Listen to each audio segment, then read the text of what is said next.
What's happening, everybody? I am the Reverend Raph, joined by my good friend, the beer buddy Kyle. What's going on, everybody? We are the two dudes who talk music, and hey, Dude, that battle looks fire. yeah. You see that out at an event, you know we're around. Yeah. But you may have noticed today is not one of our regular days. Today is a Tuesday, which means we've got a very, very special video for you guys. It's always a special day when we've got a video on a Tuesday for you. So we are going to be interviewing today Leigh from Pop Evil.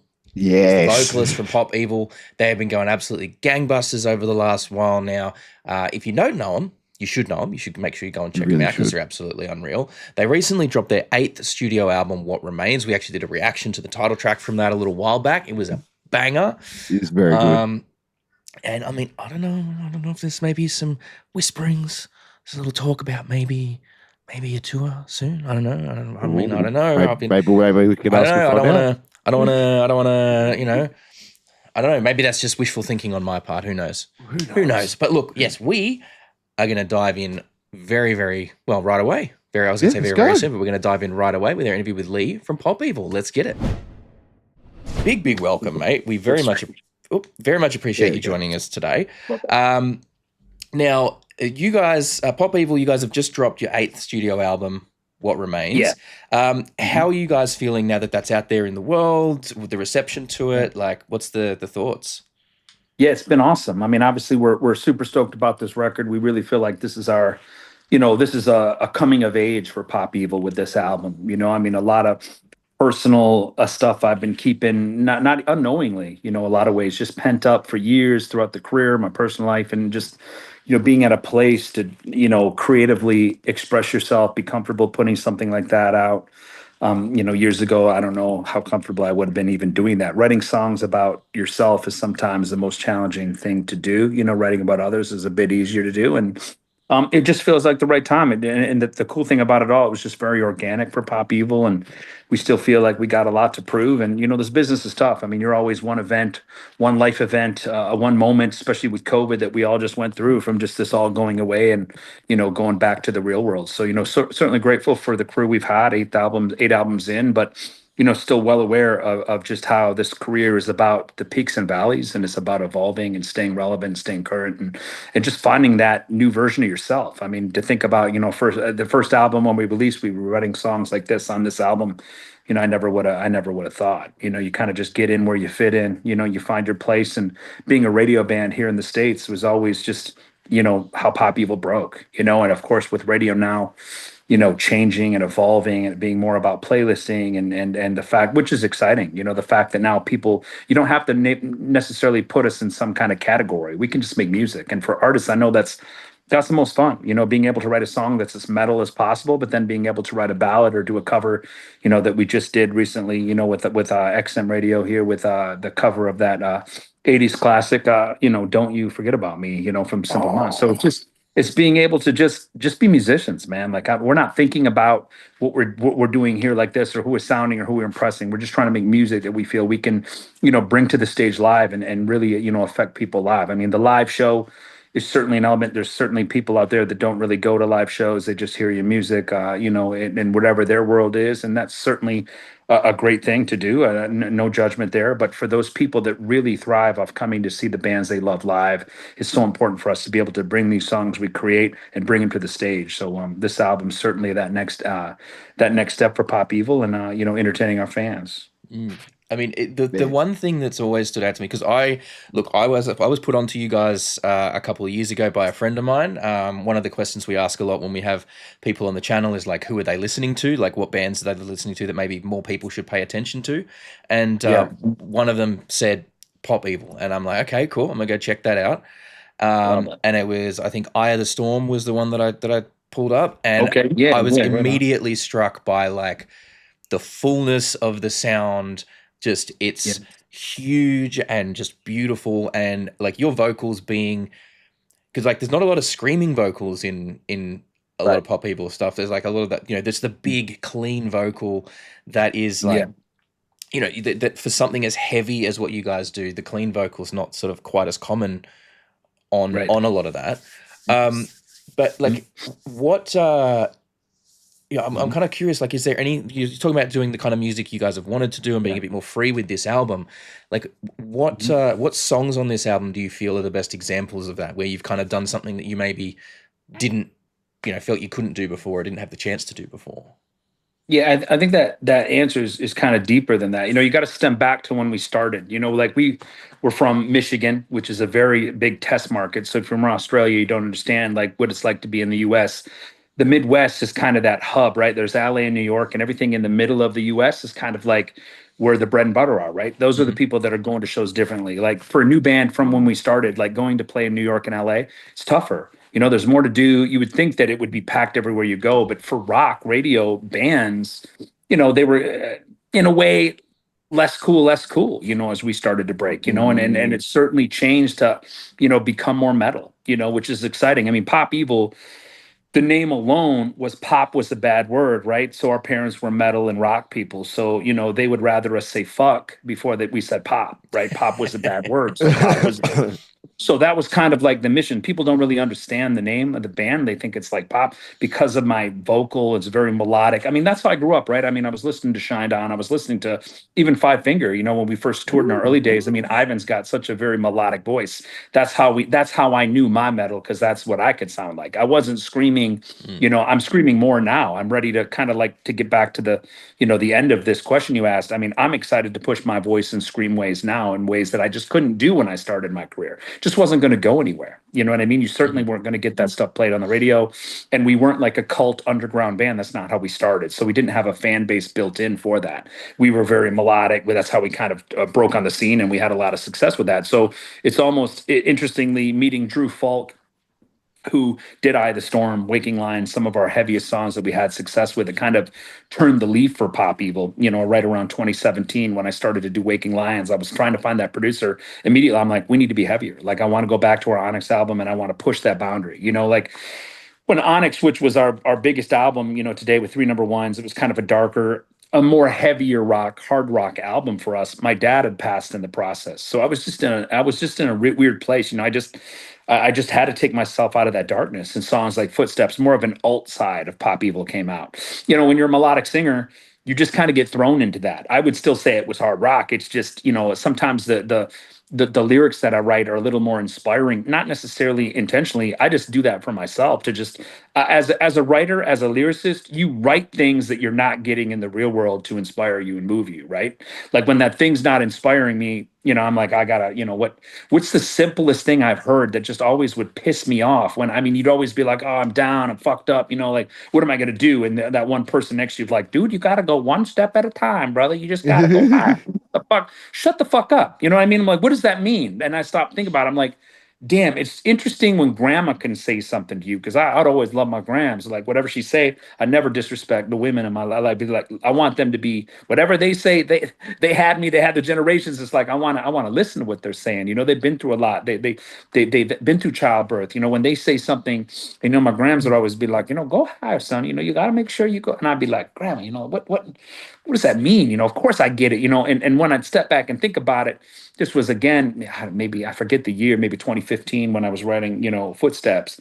And I was just like, I'm gonna just think about her. How can I make the dumbest, simplest thing affect the most amount of people? And ironically, that's the dream for writing, right? Like you think Mm. about, I don't know, dun dun dun, respect. You talking to me? Like you Yep. think of something so stupid, simple, and you're just like, it just gathers the masses of people. Next thing you know, you're a metal fan, right? Because you love even I'd be again, and I'm messing with my grandma. We'd be at some wedding. I remember it was one of my first loves for Pantera, and we didn't know who Pantera was, or certainly my grandparents didn't know. And she's on the dance floor, just in hey, fist in the sky. I'm like, what are you doing? Do you like Pantera? She's like, I don't know what you just said to me, but what are you talking to me? Like, and it just stuck with me that I'm like it's always it gets back to even what you're saying, like, and again, I go off the tier a bit, man, because this is my life, man. This is what we do. This is my full time, not something I do on the side. And we haven't been around for 20 years because this was some fake thing. This is what I've always done since I was in my early teens, right? So whether you like Pop Evil or not,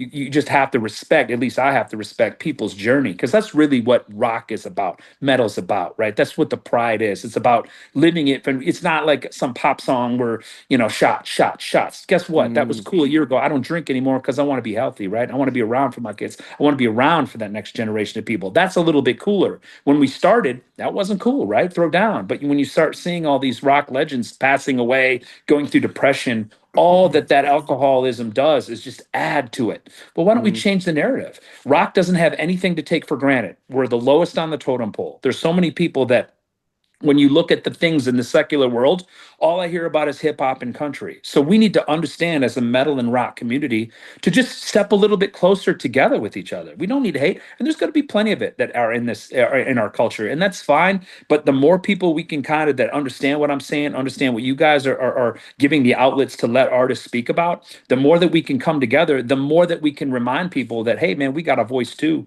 and we want to be heard the same way someone in country or hip hop. Again, great genres. It's not about whoever's voice matters less, but for some reason the rock and metal voice is at a different level of respect in this generation that we're in. So I'm just trying to walk our path to remind people that, whether you like pop, whether you like what I'm saying, it's fine. But just, remind, if you really do like rock and metal, then walk together with somebody. Don't just, I like Metallica, that's all I like. You know what I mean? Well, okay, cool. But Metallica was influenced by somebody too, years ago. Like, it's okay, like in your playlist, it's okay to be proud of the, 50 songs that are on your playlist. It's okay if they're, one happens to be a Disney song, whatnot, because you got kids and you've heard that song so many damn times that you're like, oh, you just happen to hum it in your head.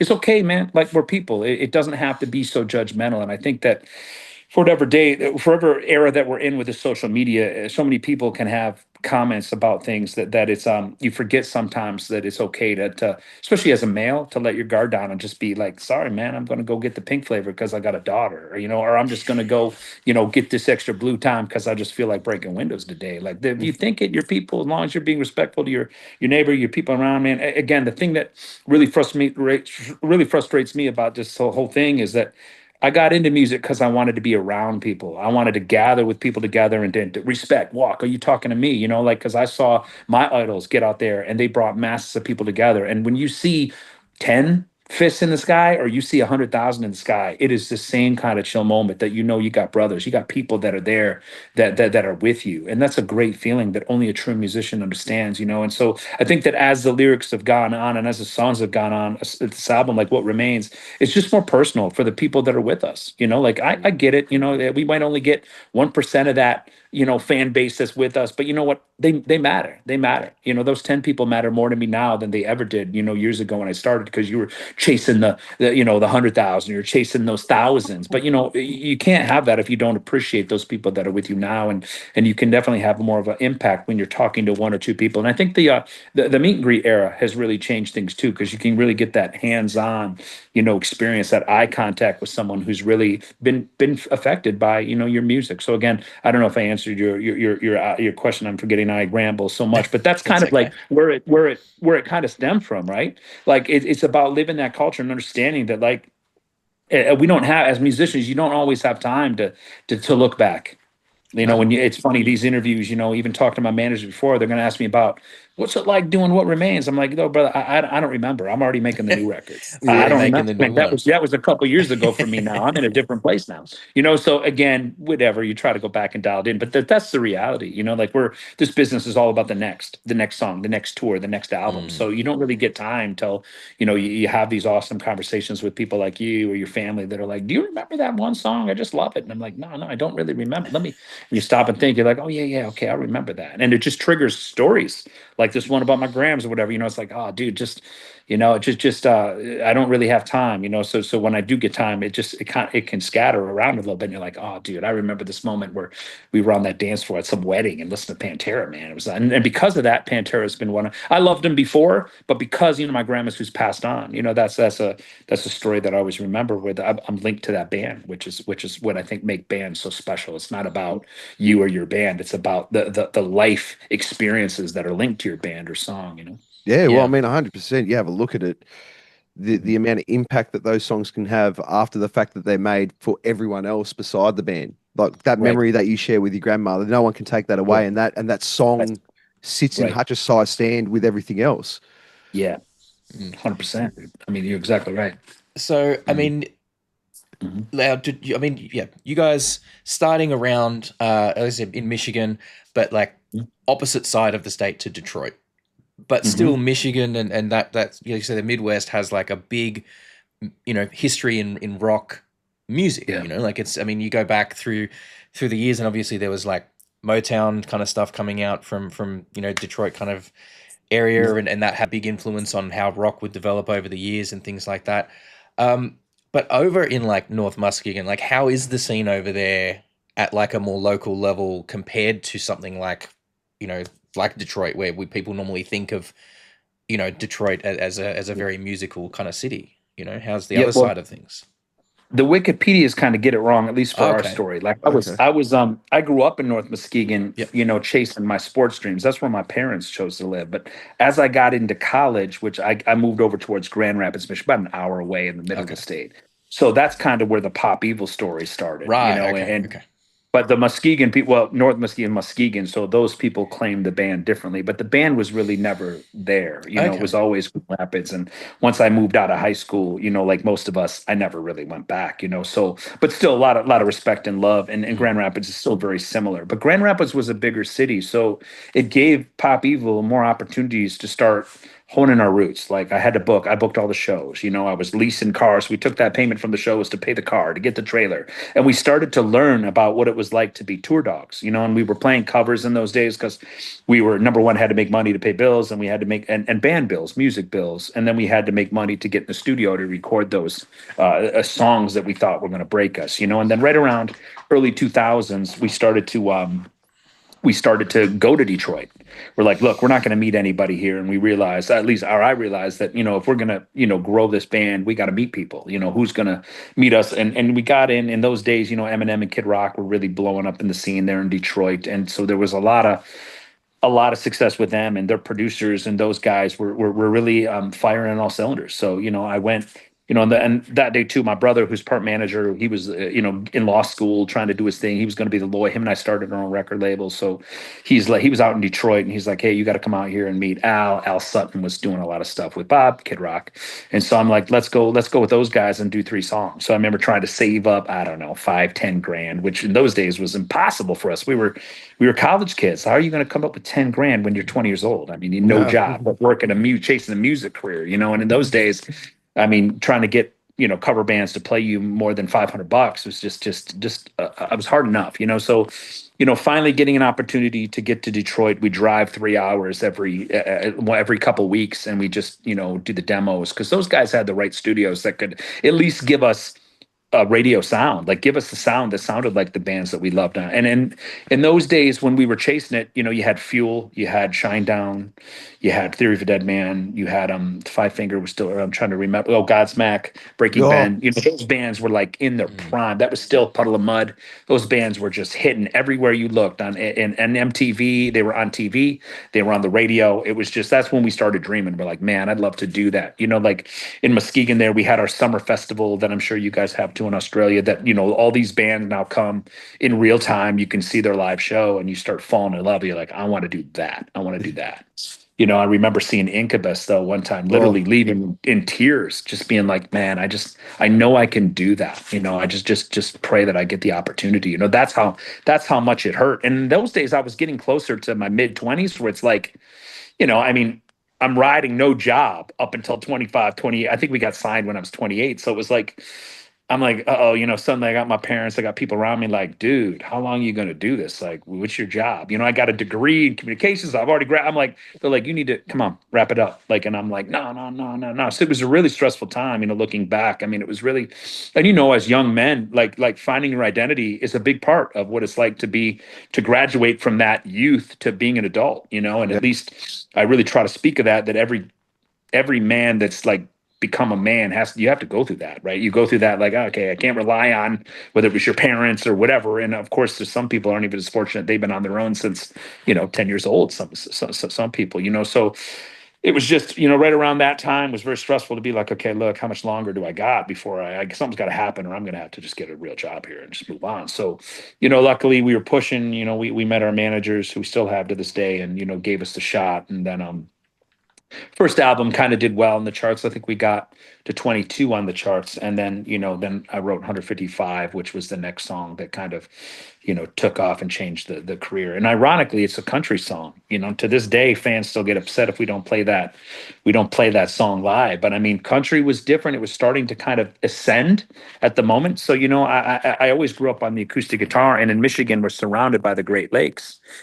So we always were just on the Great Lakes, and we'd all have one guitar, and everyone would fight over that acoustic guitar to try to brag to play in front of the girls. Man, we wanted to, thing, and so we'd all try to outdo each other with the original song we wrote. And I had 155, and everyone would just, you could tell there was something special about that song because everyone would just, guys especially, would be like, they stop flirting and they'd be like, dude, play that song again, man. That's legit. Like that's That's how weird. you Yeah. know. So That's that's how how you you know, know, right? So man. because Yep. all your close guy friends are the hardest on you, right? They'd be like, dude, give me that damn guitar. I'm better than that. But they would always be like, yo, play that again, man. That's sick, because Mm. that for true musicians, it doesn't matter how hot the girl is. If the song's fire, you'd be like, put the girls on hold for a minute. Like, let's give me that song again, bro. That's legit, man. I gotta they Yeah. start singing it. So that's when we knew that maybe something special was going on. And then of course that song kind of became a Pop Evil song. And then but it's a different time, man. Like now it feels like it's the era for Pop Evil to push our metal roots. I mean, we're metal fans, and we always wanted to do that. But I don't want to say we were really pushed not to do it. I just think it was like, look, if these aren't going to be singles, then we might not. You got to pay your bills, So Yeah. it was kind of like, okay. And then a lot of those early Pop Evil albums really feel like single, single, single, single. There was no really like, and in those days too, we didn't have the money, so it was basically like, hey, we got to have 10 songs on this record, and there's only 10 you did. Well, those three don't even sound like Pop Evil. Fuck it. Like, you put them on there. They're Mm. going to be on the record. Okay, well, whatever. And in those days, too, we didn't care. We just want to play. So it's like, okay, cool. Let's just roll. You know what I mean? We'll Yeah. figure it out. But now, with the success we've had, it's like, no, no, no, no. Every song got to matter here differently. They all got to tell that story, And what remains, I feel, is that first time in our career where we were able to really stay rooted. And sometimes a producer, you have a song demoed. I have a song that I wrote in my house, and you get it with a certain producer, and it's just not right. It's like, and so I've had songs that have went number one that I was just like, I wish so and so would have produced it instead, or I wish I would have found a different producer. It just wasn't right for me. Song's great, song's amazing, but it just wasn't quite to the identity. So really finding that right producer that can really hone in on the identity, and then throw COVID in there, and then band members change. I mean, I think this new era of being in a band is, survival of the fittest. At some point, Yeah.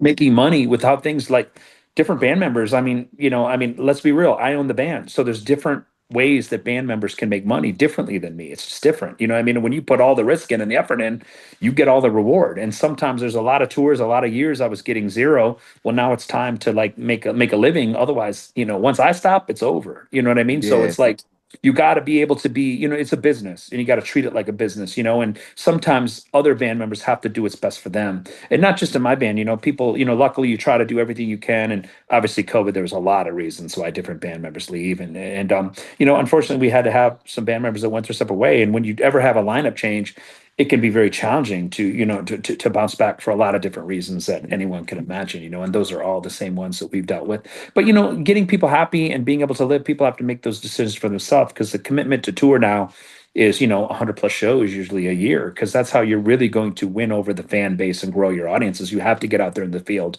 and people see you and go, wow, that was a good show, we want to go back next time we come through. So Mm. it Mm. just there's just so many challenges that make the touring animal just a little bit diverse. And the good news is everyone has to deal with it, but the bad news is you have to figure your way through it. And I think Pop Evil, we've had to evolve and struggle and take those ups and downs and really find our path through that. And I think COVID really it helped Pop Evil in a lot of good ways, to really like, okay, trim the fat, to be like, we need to get rid of, if first of all, if you don't want to grind, then maybe you should go. You know what I mean? And for those people that are coming in here, they understand the work that we need to do.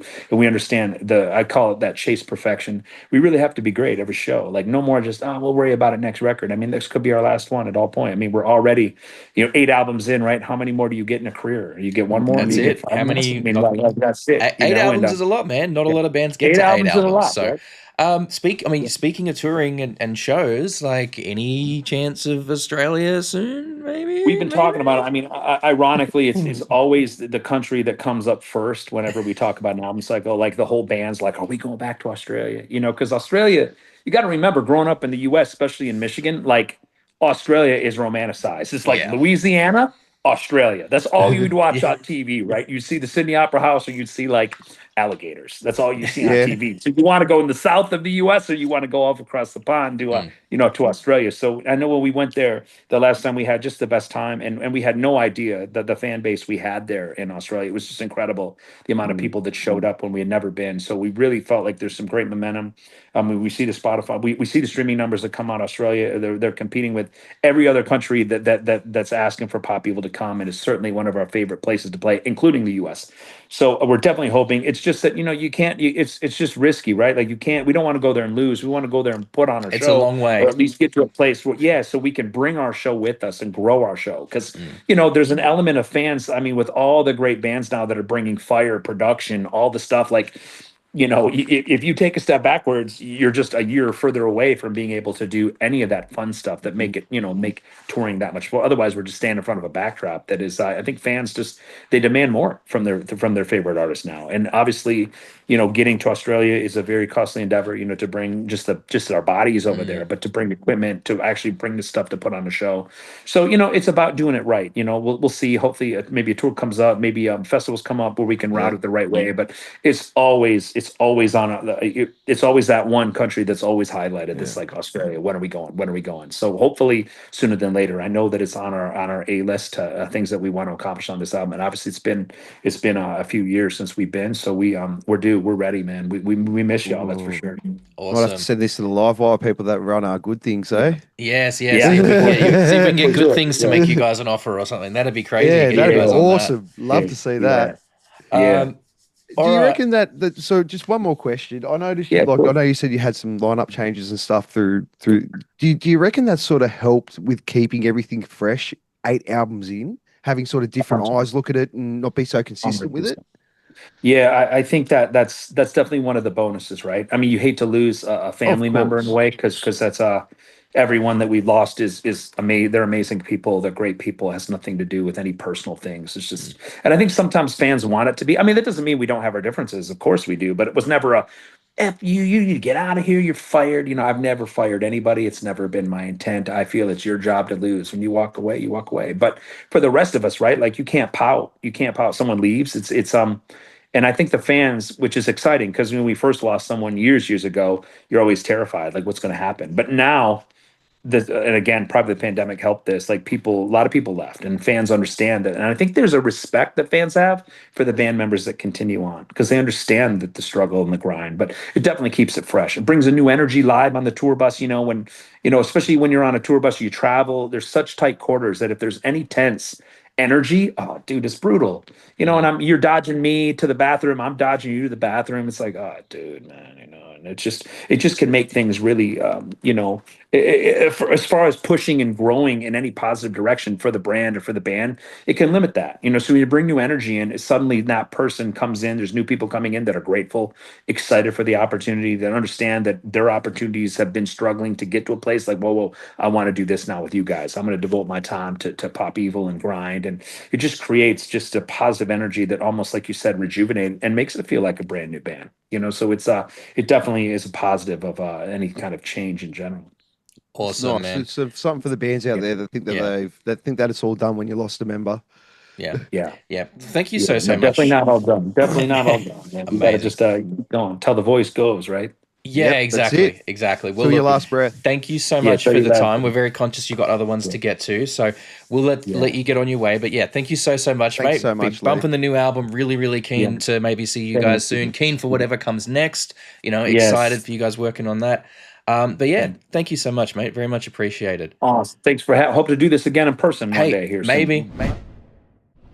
You heard the man. You heard the man. Maybe some Australian shows coming soon. Who knows? Get the demand there. Talk to the people. 100%. Talk to the people. When the companies 100%. say, who do you want to get at good things? Who do you want to see at good things? Tell them. Tell them Pop Evil. You need to get Pop Evil on that. I reckon if they did, whether it is their own tour or if they did good things, like I think if they were on good things, they'd really make some noise. I think that they'd get a lot of people going, who the fuck are these guys? And then just a whole bunch of new fans right away. Yep. So, and then who knows? They probably book some side shows with a couple of bands as well, and that would just be so much fun. Lee is just such a nice guy. That was really cool. But yeah, that was really rad. So thank you very much, everybody, for watching. We really appreciate that. If you liked this video, hit that like button. If you didn't, downvote the shit out of it. And remember, my name is Raph, along with the beer buddy Kyle. That was Leigh from Pop Evil. Amazing dude. And we will catch you guys next time. Stay cool. Look after you and yourself and your mates. Peace out. Peace. Thank you so much for hanging out with us today. We really hope you had a good time. If you did, please consider hitting that subscribe button and the notification bell down there. It helps the channel grow. We are still a fairly young channel and we like to try and grow our audience all over the world. We do also, for those of you who are interested, have a Patreon. It's just a couple of bucks a month. At the moment, you get all the videos early and ad-free, but we are working on ways to increase the value of that and make it a bit more enticing. So don't forget to keep an eye out and check back on what's going on over there. Other than that, thank you so much for your time. Enjoy the rest of your day.